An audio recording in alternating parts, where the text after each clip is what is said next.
வணக்கம்.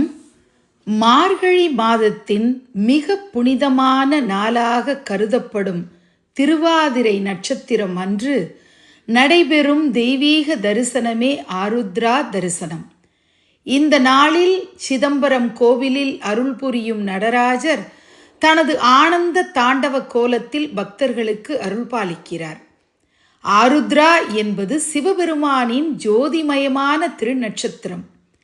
இந்த நாளில் சிவன் பிரபஞ்சத்தின் படைத்தல், காத்தல், அழித்தல், மறைத்தல், அருளல் என்ற 5 தொழில்களையும் தனது நடனத்தின் மூலம் வெளிப்படுத்துகிறார்.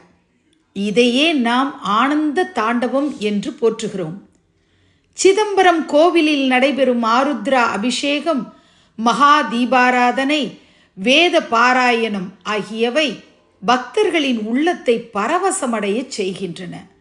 சிதம்பர ரகசியம் எனப்படும் ஆகாய தத்துவம் இறைவன் உருவமற்றும் உருவத்துடனும் எல்லாவற்றிலும் நிறைந்திருக்கிறார் என்ற உண்மையை எடுத்துரைக்கிறது.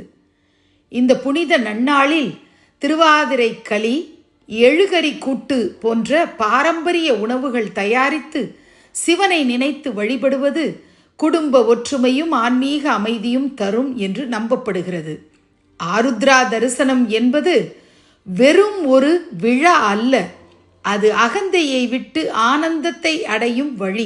நடராச பெருமானின் திருவடிகளில் சரணடைந்தால் மன அமைதி, ஞானம், அருள் இவை அனைத்தும் கிடைக்கும் என்பதே சைவ சித்தாந்தத்தின் சாரம். இன்னைக்கு நிர்விக்னலட்சுமி இல்லத்தில் நடைபெற்ற ஆருத்ரா தரிசன பூஜையின் பலன்கள் சகல ஜீவராசிகளுக்கும் கிடைக்கணும். யார் யாருக்கு என்னென்ன கோரிக்கைகள் மனசில் இருக்கோ அத்தனையையும் நடராச பெருமானும் சிவகாமி அம்பாளும் நிறைவேற்றி கொடுக்கணும் அப்படின்னு நான் மனதார பிரார்த்தனை பண்ணிக்கிறேன்.